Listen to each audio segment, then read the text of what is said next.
신이 내 목숨을 살려준 이유는 미국을 구하기 위해서다. 신은 정말 그를 선택했을까요? 그렇다면 신은 왜 어떤 이유로 선택했을까요? 하지만 시장은 신을 믿지 않습니다. 숫자를 믿을 뿐이죠. 그렇다면 트럼프의 숫자는 어떤 모습일까요? 전 세계 판도와 동맹에 가격표를 붙이는 전략가, 오늘의 돈물사전 도널드 트럼프입니다.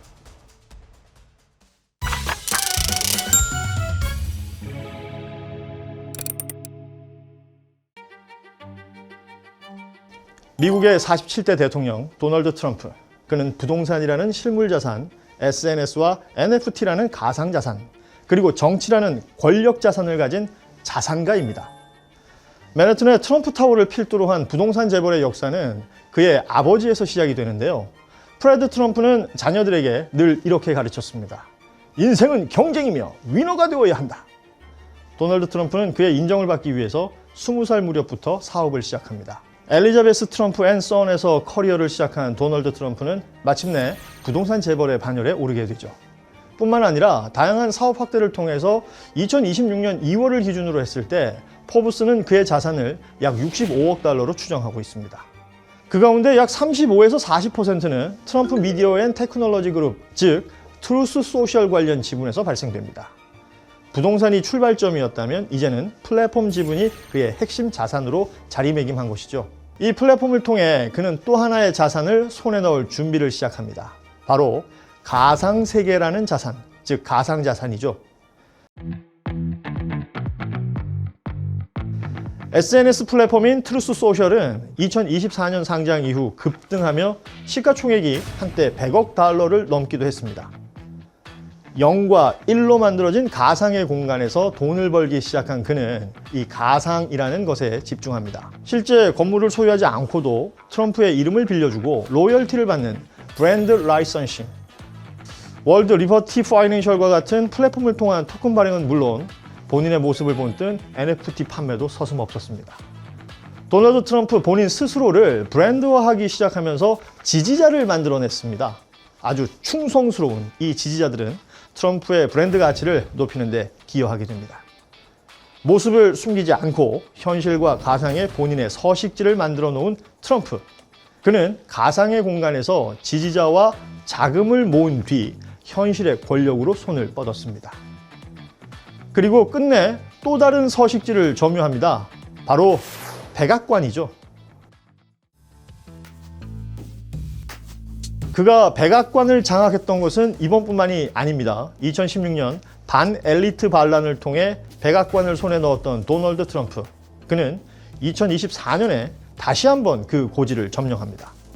그가 귀환할 수 있었던 이유들 중 가장 큰 이유는 바로 아메리카 퍼스트 전략이었습니다. 미국의 이익을 최우선으로 내세우고 기존의 질서와 전통, 동맹 구조를 뒤흔들었습니다. 혼돈과 변수야말로 트럼프의 가장 강력한 무기이자 사냥법이라고 볼 수 있죠. 그가 가장 즐기는 먹이는 무역 적자입니다. 높은 관세를 부과하겠다는 카드를 꺼내면서 자신에게 유리한 협상 테이블을 꾸며내는 것이죠. 뿐만 아니라 그의 핵심 생존 전략은 동맹국에 매기는 가격표에 있습니다. 안보비용, 방위비 분담금이라는 가격표를 매겨서 아메리카 퍼스트, 즉 미국 우선주의를 극대화합니다.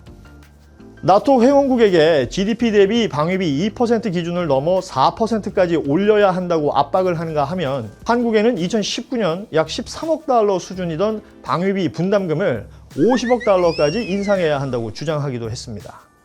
이 요구를 관철하기 위해 그는 두 가지 방법을 씁니다. 관세와 주둔미군 감축이라는 카드죠. 독일에는 무려 12,000명의 감축 계획을 발표했고 이 감축 계획은 한국 역시 마찬가지였습니다. 이런 과정을 통해서 우리는 명확한 한 가지 사실을 깨닫게 되는데요. 그에게 동맹은 가치가 아닌 계약이라는 것을 말이죠. 그렇다면 그의 사냥 방식은 성공적이었을까요? 2025년 기준 미국의 평균 실효 관세율은 1935년 이후 가장 높은 수준으로 상승했습니다. 관세 수입은 2,870억 달러로 증가했고 이는 2024년과 대비해 192%나 급증한 것이죠. 수입 원자재 가격도 함께 뛰었죠. 제조업과 소비재 물가 압력이 확대된 것입니다. 연준 내부에서도 관세가 물가에 일부 부담을 주었다는 언급이 나오면서 금리의 향방에도 변수로 작용했습니다. 중국과 유럽의 보복 관세는 미국의 농산물 수출 감소로 이어지면서 미국 정부는 수십억 달러 규모의 농가 보조금을 추가로 집행했습니다. 철강과 방산 기업은 단기적인 수혜를 보았지만 제조업과 소비자는 비용 부담을 떠안았었죠. 뉴욕 연준의 분석에 따르면 2025년 관세 비용의 약 90%는 미국의 기업과 소비자가 부담했다는 것입니다. 동맹국은 안보 비용에 대한 압박을 받았고 중국은 공급망 다변화를 통해서 출구를 모색하고 있습니다. 빛과 그림자가 뒤섞인 결과 성공과 실패를 가늠하기 전에 이 사실 하나도 우리가 알고 가야 할 것 같습니다. 정치적 변수와 논란에도 트럼프 미디어 그룹의 주가는 꽤나 높은 변동성과 흐름을 보이고 있다는 것을요. 단기적 관점을 봤을 때 그의 정치 행보와 자산 가치가 서로 영향을 주는 구조로 맞물리고 있는 셈입니다. 하지만 그가 매긴 가격표에 대해 과연 미국에 대한 신뢰는 어떤 값을 치르게 될까요? 그에게도 천적은 있습니다. 자산을 만드는 과정 속에서 불거지는 불법 의혹과 정책 반대 세력이 가장 강력한 천적이라고 볼 수 있죠. 부동산 자산 가치 부풀리기, 성추문 관련 소송, 기밀 문서 반출과 의회 폭동 등 역대급으로 많은 소송과 가십이 그를 둘러싸고 있습니다.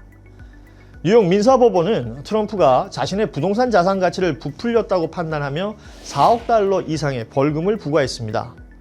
항소심에서 핵심 페널티를 취소하며 결론이 뒤집혔지만 소송이 있었다는 사실, 그리고 현금 유출만큼은 확실한 리스크로 남게 됐죠.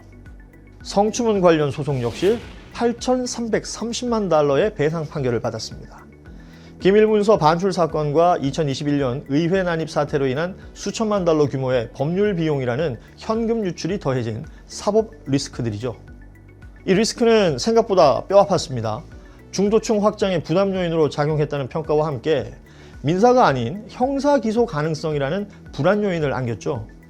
기업 후원의 중단과 SNS 계정 차단 등 거침없던 행보를 멈춰 세웠습니다. 반면 아이러니하게도 이러한 사법 리스크는 남은 지지층을 더욱 견고하게 집결시키고 정치적 후원금 모금을 증가시키는 모습을 만들어내기도 했습니다. 그의 생존 전략은 높은 변동성을 담보로 하는데요. 시장도 정책도 동맹도 무엇 하나 예측하기가 어렵죠. 어디에서 균열과 반전이 일어날지 아무도 알 수 없습니다. 그는 끊임없이 혼돈을 만들어냅니다. 그 혼돈이 비록 자기를 핥히는 천적들을 만들어낸다고 해도 말이죠. 정치와 사업, 동맹과 계약, 그리고 신뢰와 계산. 트럼프의 저울 안에서 이들은 어떤 가치와 무게를 가지고 있을까요? 알아두면 돈이 되는 신비한 동물사전. 오늘의 돈 괴물, 도널드 트럼프였습니다.